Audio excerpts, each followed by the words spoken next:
लाल की।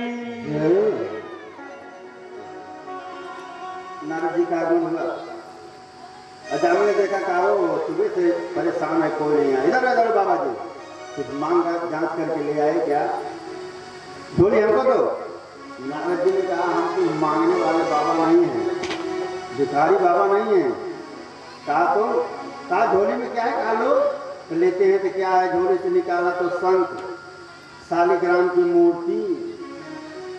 अब भोग लगाने के लिए भी कुछ नहीं है, क्योंकि नारद बाबा ब्राह्मण तो क्या करता है, आपके यहाँ पहुंचा तो कहेगा भोग लगाने के लिए बढ़िया चीज लिया और भाई मेवा हुआ तुलसी जल। तो जब भोग लगाने के लिए आ गया तो भोग लग गया और ब्राह्मण देवता भी पा लिए। कहा ये शालिग्राम संग पोथी पुष्पैती है, इसके अलावा कुछ है नहीं। कहा महाराज क्या बताएं, आप मिले हैं तो हम कुछ लेना चाहते हैं, कहें मैं देने के लिए आपको आया हूँ। कहा क्या क्या देने के लिए आए हो? कहा मैं देने के लिए आया हूँ। क्या आपके कितने पुत्र हैं? कहा 9। कहा एक पुत्र और दूंगा। कहा यह तो अच्छी बात है, इसलिए कि मैं वृद्ध भी हो रहा हूँ और जब 10 पुत्र हो जाएंगे तो किसी गांव को हरगुआ डकैती डाल देंगे, खूब लूट लेंगे।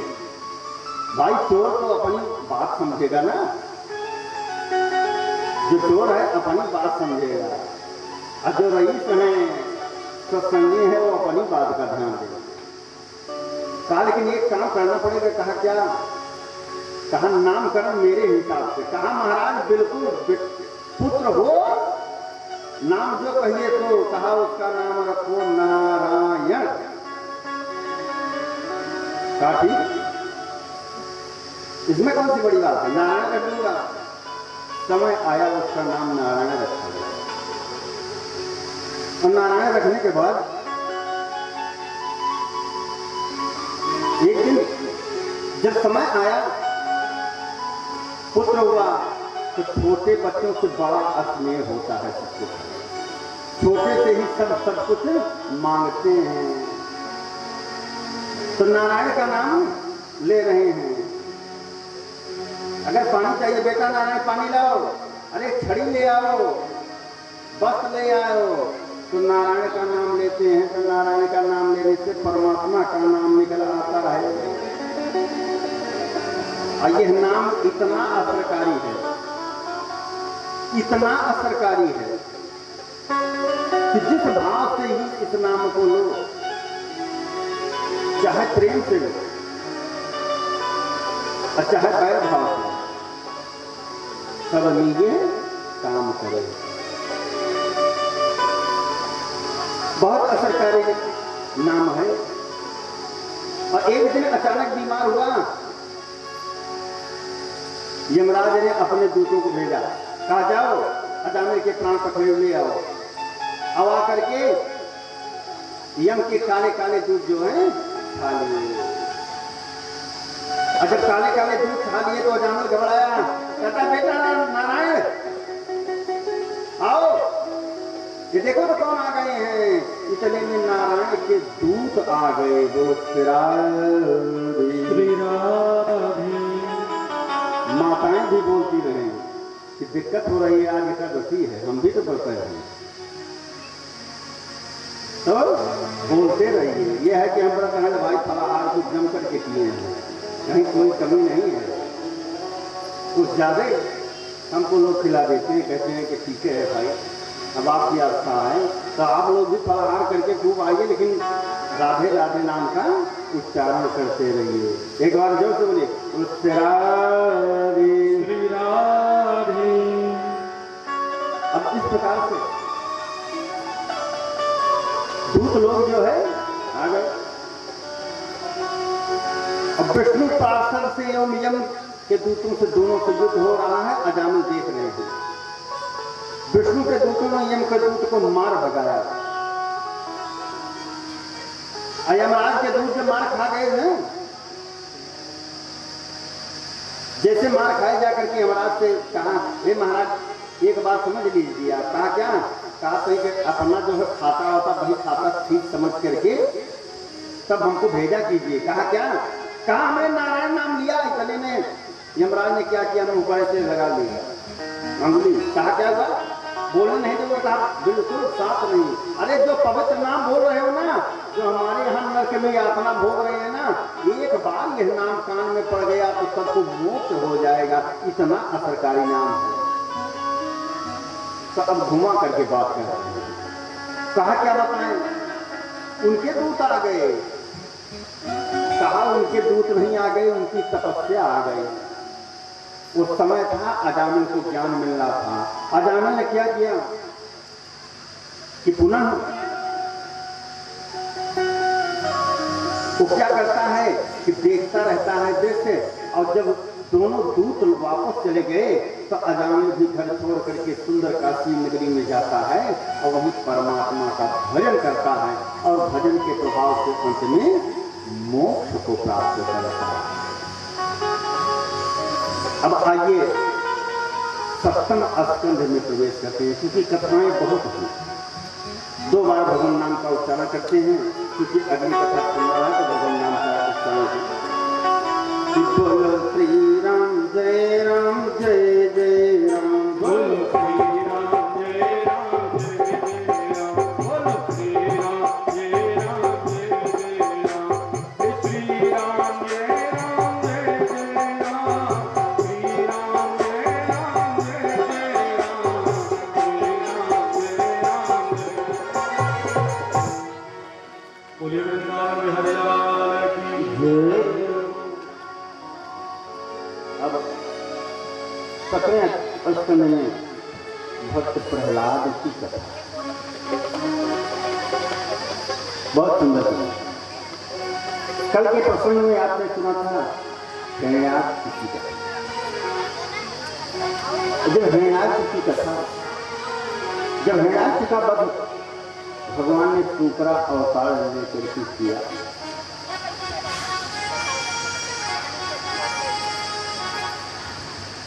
जब हिरण्याक्ष का वध हो गया तो हिरण्याकशिपु अपने गुरु जी के पास कहा, गुरुदेव कहा हाँ, कहा ऐसा है कि मैं विष्णु से बदला नहीं। कहा क्यों, तुम विष्णु से बदला नहीं ले सकते, क्योंकि इतना आसान नहीं है विष्णु से दुश्मनी लेना।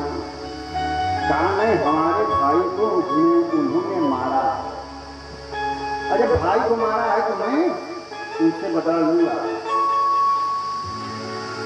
हिरण्याकशिपु के गुरु से शुक्राचार्य कहा किससे कम है, कहा एक चीज में आप कम। कहा किस चीज में, वो शक्तिशाली विष्णु किस चीज में है बताइए, वो उसी शक्ति को मत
हिरण्याकशिपु ने कहा गुरु जी क्या बात करते हैं, मैं सब कुछ करूंगा। कहा तपस्या करो, वरदान पाओ, और उसके बाद विष्णु को मारो ललकार करके।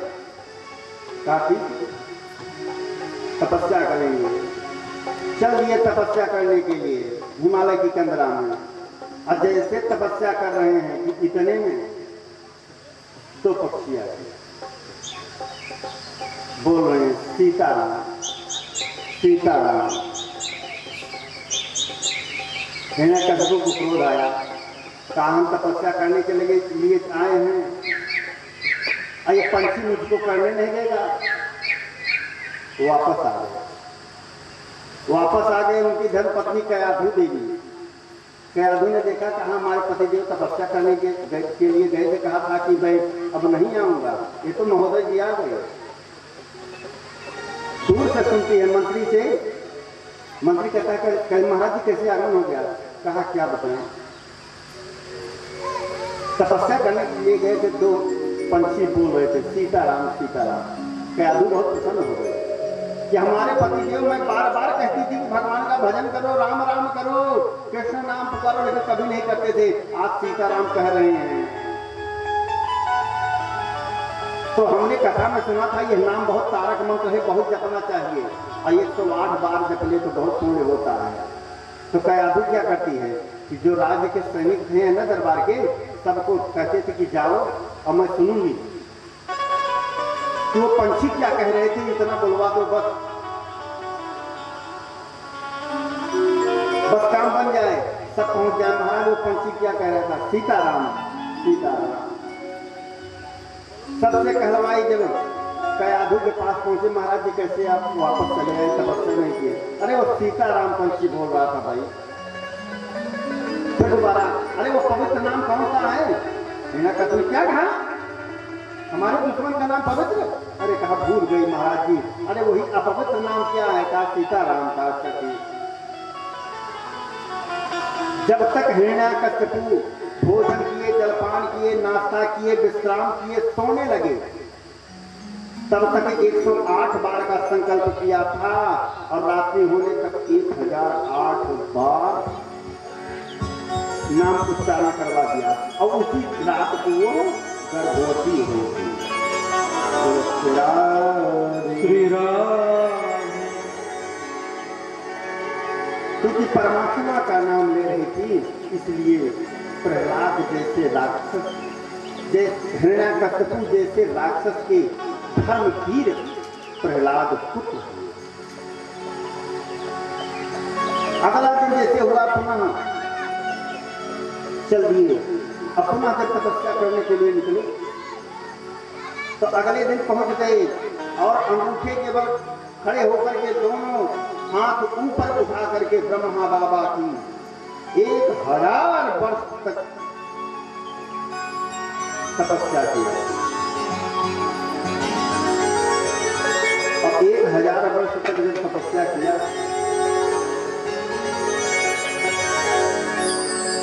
1000 वर्ष तपस्या किया, अब तपस्या करने के बाद अचानक में सब लोग तपस्या की गर्मी से जलने लगा। यह हुआ कि बलराम को, तो बलराम देने के लिए आ गए। ब्रह्मा बाबा हिरण्यकशिपु के समक्ष पहुंचे, कमंडल से जल लिया और छिड़क दिया।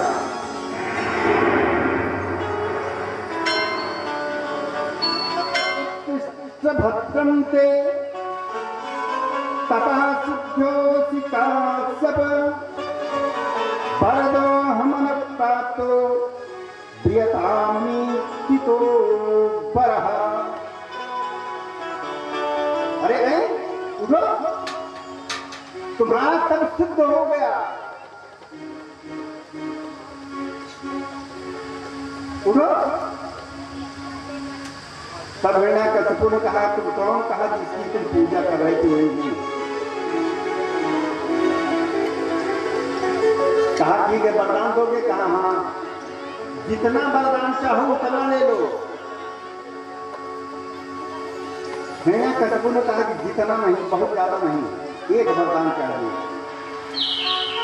बस उसी में हमारा काम चल जाएगा। कहा कौन सा, कहा मुझे अमर बना दो। ब्रह्मा बाबा हाथ जोड़ लिए, कि अमल तो हम नहीं है तो आपको कैसे बना दें। कहा तब, कहा ये वरदान नहीं दे सकता हूं। कहा तब देने के लिए क्यों चले गए। कहा ये हमारे अधिकार का विषय नहीं है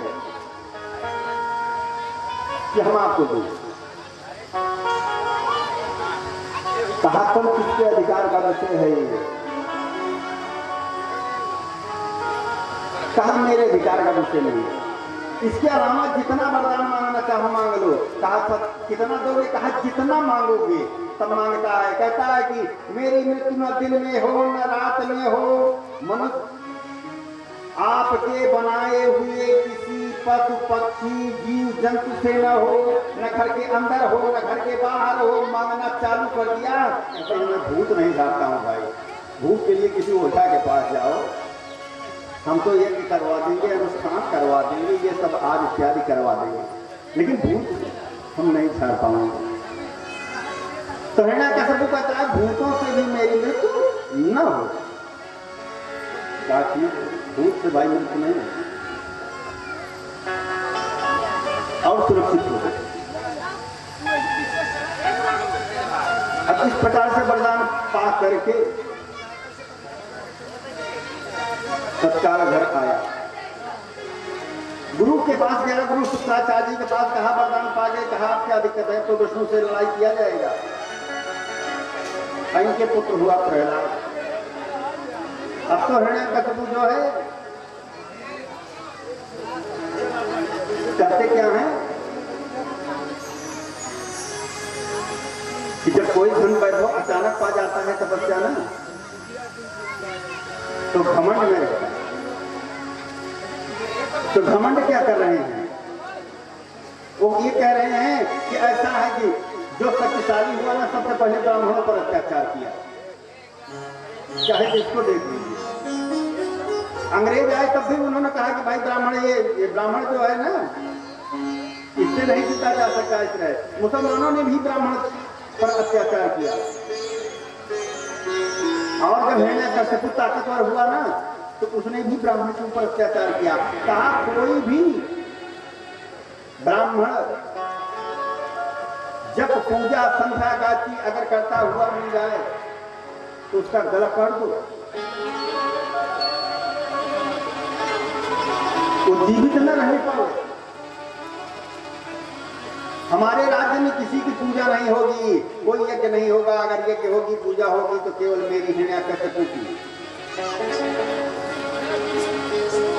और उन्हीं का पुत्र हुआ प्रहलाद। प्रहलाद तो विष्णु की भक्ति करता है। एक दिन देख लिया कि तो भगवान नाम का उच्चारण कर रहा है। अगर भगवान नाम का उच्चारण कर रहा है तो हिरण्यकशिपु के दूत जो है पहले बताते थे लेकिन विश्वास नहीं था।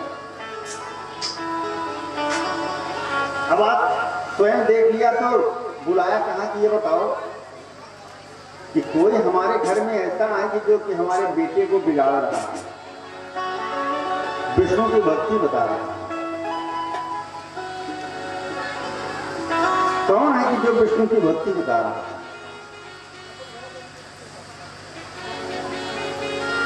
बताओ। प्रहलाद नहीं बताते हैं। प्रेम से उठाया और सहलाया। सर को सहला करके कहते हैं कि भक्त प्रहलाद भक्तिंते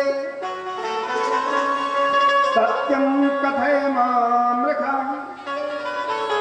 फलान्याति कुतस्तभ्ये बुद्धि विपर्ययः।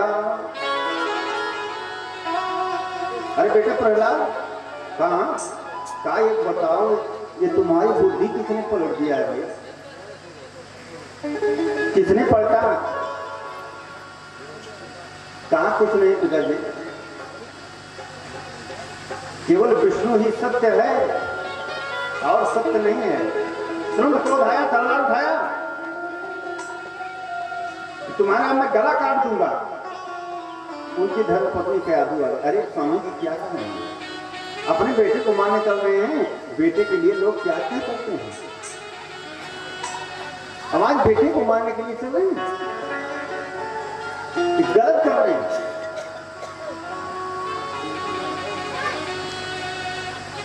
कहा अच्छा ठीक, तब क्या करें? गुरु जी के पुत्र संडा और अमर को बुलाया। कहा क्या करें? संडा मर्ग ने कहा ये कोई, उसको तो हम ठीक कर देंगे। कहा कैसे?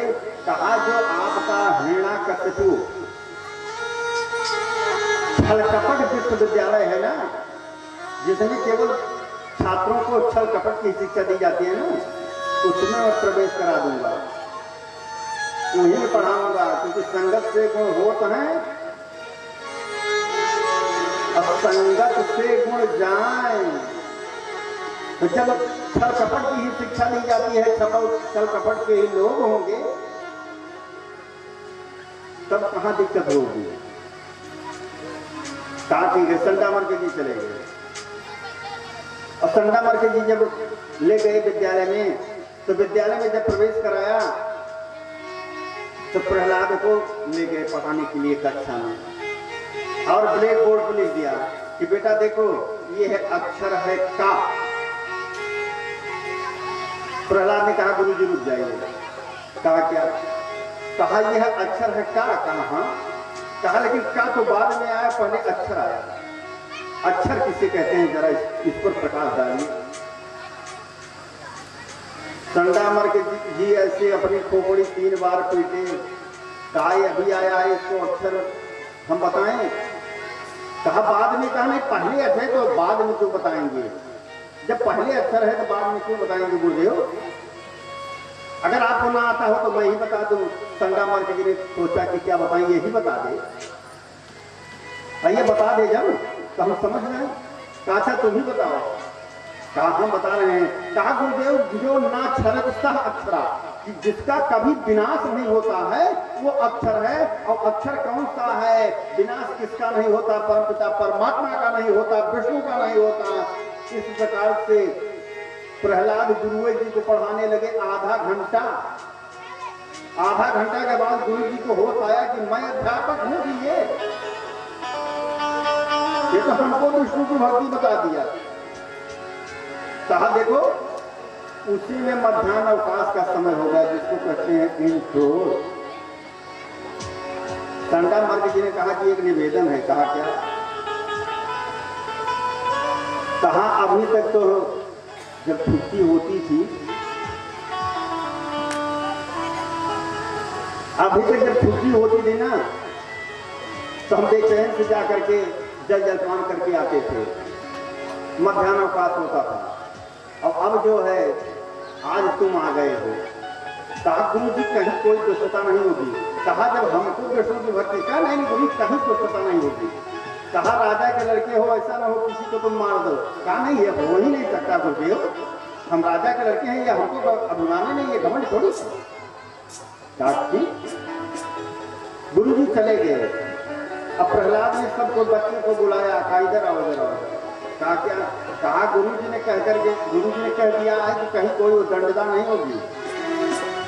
अब वो मध्याह्न अवकाश दूसरा रहा जहाँ बच्चे खेलते थे, मैं आ गया हूँ। कहा तो कहा आइए भक्ति बता रहे हैं।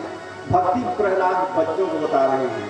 और वही भक्ति अगर हम आप सीख लें तो पता लगा कि जीवन ये काया पलट जाए। भक्ति क्या है? तुझमें राम मुझ में राम, मुझ में राम मुझ में राम।